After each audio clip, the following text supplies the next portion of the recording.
lot to say about people's art here.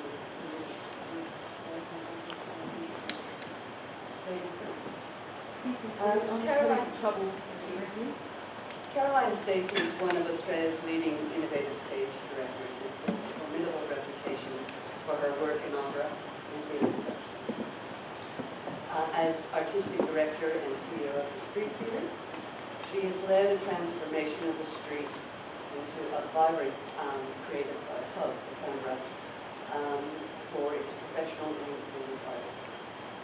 This space is your latest achievement and is dedicated to creative development. Caroline also is chair of Cultural, a national organization committed to advancing cultural diversity in the arts. In 2012, Caroline received Canberra Artist of the Year Award for her outstanding contribution to theatre and performing arts. Her other awards include Canberra Centenary's Women Hall of Honor, ACT International Women's Day Award for her contribution to the performing arts of the ACT, ABAF Margaret Lawrence Request Scholarship, the MEAA ACT Green Room Award for Leadership in the Cultural Sector. Caroline has a Master of Theatre Arts, a BA in Film and Television. Thanks, Dave Moonshine. 10 years on from when you first set up the studio, he has achieved international success in the field of innovation in art. His work has won international awards and has been exhibited in museums around the world. Not long back from the UK, where you had a number of exhibitions with your fabulous portraits. Since relocating to Canberra in 2006, Ben's work has attracted a range of clients encompassing fashion labels, product and interior manufacturers, international arts and design institutions such as the Crafts Council, UK, and the New York Museum of Arts and Design. Global brands include Givenchy, Barclays Wealth, MTV, Eurostar, Deutsche Bank, Coca-Cola, and Google. Ben studied fashion design at the Surrey Institute of Art and Design in Central St. Martin's in London. To date, Ben has won the Red Dot Design Award, the Enterprising Young Bridge Award, the Courvoisier Future 500 Art and Design Award, and the Australian ACT Export Award for Arts and Entertainment. Very illustrious careers for such young people. I'd like to start out with one question, and the first question is, when do you first feel the artist and the creative person, and how did you turn visualization into reality? Well, I guess following on from that too is being an artist different to being creative? I don't think I ever consciously thought about the notion of being an artist. I think it's just been sort of something that's in me. So the notion of the construction of artists was certainly not something I had as a child or even as a sort of teenager. Even as a student, it was just, I acted, I played music, I wrote, I just was completely engaged on every level in anything that affected me. And so I would say that there was no consciousness of what it meant to be an artist or the notion of a career path or absolutely sort of none of that. It was just in my nature and in my being, and everything sort of flowed from there. It just felt that it was absolutely part of life. Ben? Well, when I look back, I'd say it was, I was 2 years old, and my parents were staying with someone for dinner, and I ransacked my mum's makeup purse and found a black eyeliner and proceeded to draw from one end of the wall all the way to the other. And it was a very expensive dinner for my parents, but I believe that was the pinpoint moment when they sort of thought, I think he's going to do sort of drawing and arty stuff. But I agree with her. It doesn't come down to necessarily wanting to be an artist as such. I think being an artist is something that you can only say you've become when you've done it for a very long period of time. It's a sort of title that you have to live live up to, like the word entrepreneur, which winds me up hugely, because it's always those kind of titles are things that you sort of can only really say that you are if you ever want to do that, when you've actually achieved a hell of a lot of stuff in that zone. But also being an artist, I think I would say, you know, the critical thing is like obsession, compulsion. Frustration. There is actually frustration, but there is no other choice. You have to be obsessive. You know, regardless of talent, skill, or whatever, if you actually don't have a fundamental drive to push you, you know, through whatever sort of landscape you're working in, you know, that's fundamental. If you're going to spend hundreds of hours locked in a room practicing, you know, as a musician, if you're, you must have that drive. Otherwise, you just won't make it through. And I don't think creativity simply belongs in the realm of artists. No. You know, a creative imagination is something, you know, that we all have. However, to be an artist is to have technique and skill, you know, and that is acquired, you know, through study, observation, experience. There's no one path. You know, we all have our own ways. I would really resist the notion of there is one way to do things. You know, that we're not made like that. And it's possible to be an artist and not be creative as well. You know, they're not sort of mutually exclusive notions. But I just think fundamentally, if you're not obsessed and compelled, and I think I probably was, because I can't ever think of a time in my life where I didn't, you know, do theatre. It's an addiction. Yes, it is an See, addiction. I don't drink or smoke or any of those things because I'm scared that I've got an addictive personality, because I know I've already got an addiction to art. But I don't want to do any of those things in case it stops me being able to do that. So I'm happy with the addiction I've got. But yeah, you've got to have that to just keep propelling you forward, I think, isn't it? Yeah, totally. And I think, and part of it is also sharing that addiction with audiences and spectators and participants. And there's something, you know, even here about the collective experience, that somehow we're all keyed into one another viscerally and physically and spiritually, and that is immensely satisfying on a sort of spiritual and intellectual level. And so, you know, part of being an artist is shaping, you know, a concept in such a way that you know, your audience, whoever that is, will respond. So yeah, it's complicated. Short answer, is there a short answer? There's no short answer. Yeah, and I mean, obviously, it's a great conversation. And so, what is the most important to you in that?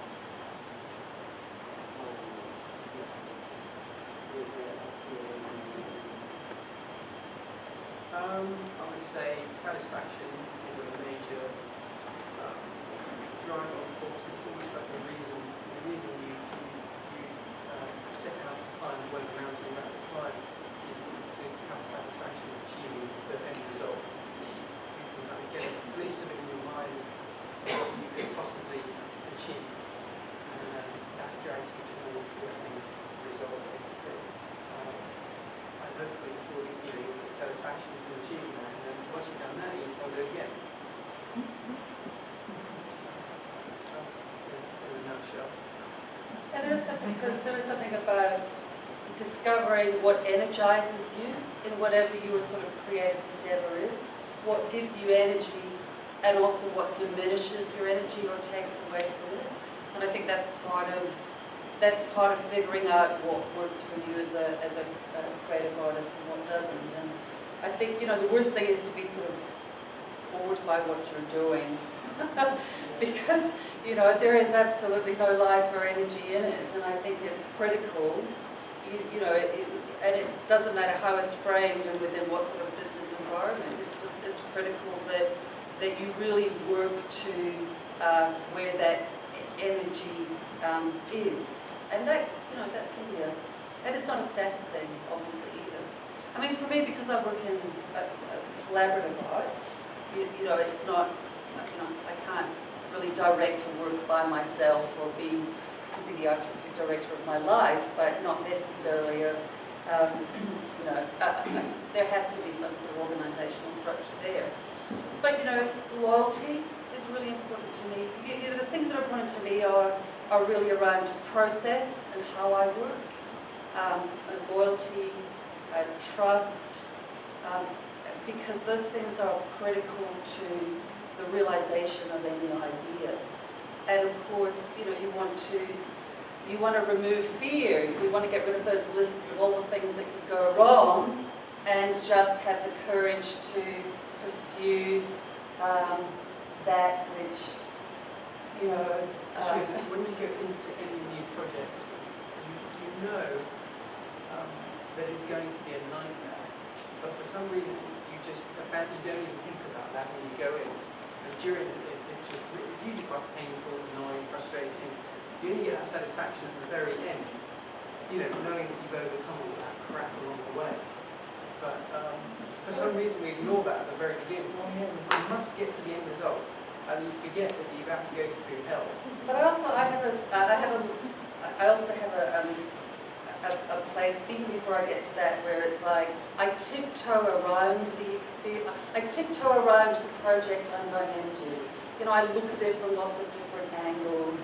I resist, you know, I resist sort of entering it, because I know that when I do, it's going to be painful and difficult. It's going to bleed me dry. I'm going to not have a life for X number of months or years. That, you know, so there's this sort of like, there's this tension about, you know, about entering that space. And particularly, you know, for those of us, you know, if you're working with an organisation, and it's a long line vision.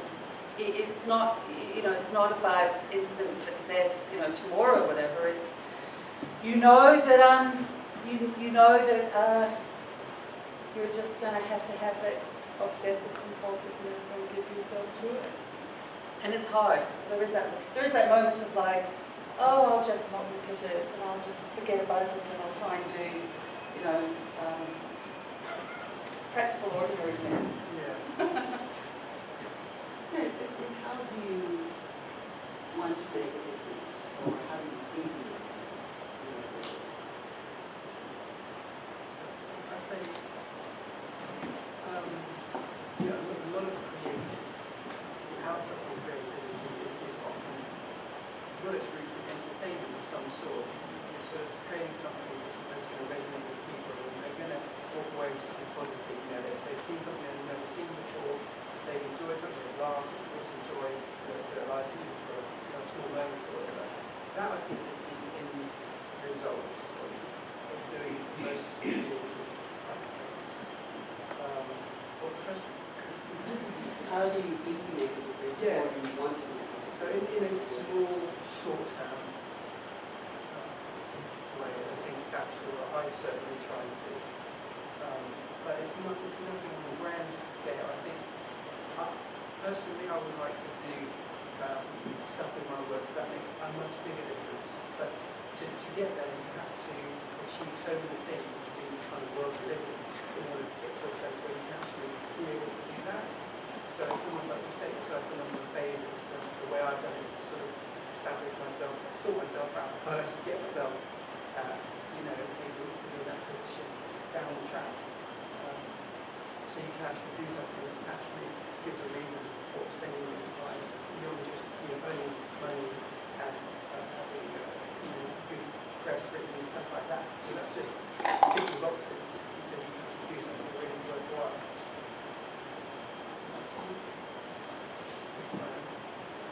Yeah, I sort of think, you know, like I dabble in the art of possibility. you know, and it's about recognizing where possibility exists, and that can be within, you know, if I'm directing a work, it can be about the selection of that work, the team that are involved in that work, you know, the context it's presented in, and how it's connecting with the community it's presenting in. But and on a bigger scale, you know, you just sort of, you know, the surface sort of, you know, move out. But I think, yeah, for me it is actually about activation and animation, and, you know, ultimately, you know, connection with the society that we live in. You know, I mean, theatre is about transgression, transformation, allowing us to see things in multiple dimensions, in ways that we haven't seen before. You know, sometimes it's entertainment, but it often has the capacity to resonate in a specific way that will activate an individual or group of individuals to you know, shift or move something in some way. So, you know, there is for me a sort of social, sort of cultural function, and I think, you know, certainly, you know, that's important to me. So the sort of making a difference and the work that I do, I feel that the community that it's situated in, no matter where that is fundamental to the making of the work. And, you know, the art of possibility is a really mystical art to practice. And particularly if you're, you know, if you're interested in thinking about, well, what do we want to create, you know, 20 years from now, 30 years from now, 40, 50, 100.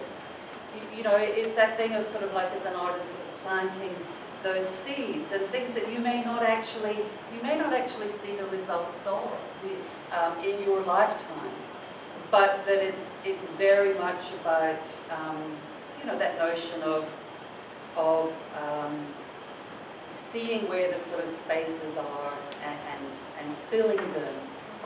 There's a wonderful quote that Catherine Mansfield has. Oh, what did she say? Sort of, vision is about seeing what is invisible to others, and I think, you know, that's something that I certainly sort of carry with me. You know, the sense of, and it means, you know, activating your intuitive self as well. You know, and learning to use that, because I think we're really great at the sort of intellectual and rational, but, you know, part of what we do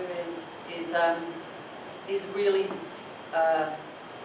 you know, unlocking for people that sort of intuitive part of you know, their psyche. And, you know, I think when it comes to notion of sort of talent and skill, you've got to sort of wrap that all in cotton wool and bring it out when you need to bring it out, but also, you know, have a really sort of thick hide in relation to, you know, the notion of practicing the art of possibility in all its dimensions. Do you think about the audience or not for your work and the value that you're creating with? Is that the most valuable? I just can't imagine creative work without an audience. No, I mean, to me, it's the partner in the situation. It's the reason you're doing it, so that the work, you know, gets a reaction. Yeah, you want to see how it bounces back, and it's integral to the whole situation. I wouldn't be motivated to just produce work, you know, just for myself, although I do. It's if you try to do things on a grand scale, that's an audience comes into that equation. Well, on some level, you're creating an effect. You're looking to elicit a response. So it's hard to do that in a room by yourself on a consistent basis. I mean, obviously in live performance, it's fantastic it's the collective experience. It's that sharing and that, we've all been, you know, at performances where you simply lose time, play. You're connected in a fundamentally, you know, different way. And I think it's a sort of deep primal connection, and I think it unlocks, you know, it sort of unlocks our humanity as well. You know, we are social creatures. you know, we're hardwired for that. Yeah. But the market, the audience, is the barometer of perception in a way.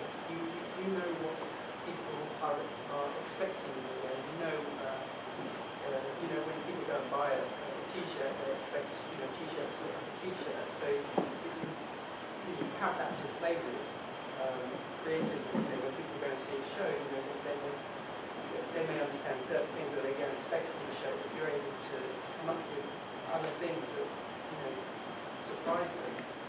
You've got to have that, and that comes from the audience. That comes from being you and playing with perceptions is a big part of creativity. But the real challenge is creating a work or a situation where the audience has never imagined that particular work or experience, and it's yeah, that's right, and that's certainly a place that we also look to be. It doesn't happen very often, and yes, you're shifting and testing all the time. And certainly, I think in the sort of Canberra context, we have a sort of specific sort of demographic, and I feel like, yeah, there's a lot more that can be activated than what it currently is. Yeah. Then why Canberra?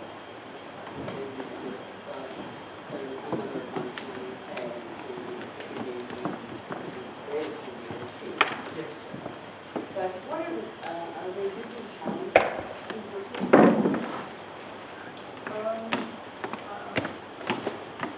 Compared to what we're saying, the great thing about Canberra is it's kind of peaceful and quiet. There are no distractions. There's the praise on all the time. But compared to a big city, you may have a lot more things to use to compare to the work you're doing. You can instantly see what other people are doing, what's out there. You can connect with a lot more people in the industry. But at the same time, it's quite nice if you like working more in isolation or just being quiet. It's quite a great place to be. I would sort of say, why not Canberra? If you look at Australia, there's, for me, I came here for this job, but, Canberra is a city that's sort of still really, in development. It's a city that's still growing, it captures that sort of great Australian condition, the notion of potential not yet realised. It's a city of ideas. You have a community where people are actually, interested in the nation, that have a sense of, that want to sort of be provoked. They're interested in sort of the notion of provocation, and they're engaged. And actually, Canberra's the only place I've lived in Australia where the notion of anti-intellectualism does not exist. I have never struck it here. I've never had to argue, I've never had to sort of, manage myself around that notion. And I can tell you, certainly in the theatre world, there's a strong streak of anti-intellectualism. And there's a resiling from ideas and engagement of ideas. And let's not talk about form, but actually let's not talk about content. And let's not talk about who we are in the world and who we want to be. And I feel like if there's anywhere in Australia where we can really sort of capitalise on that notion of engagement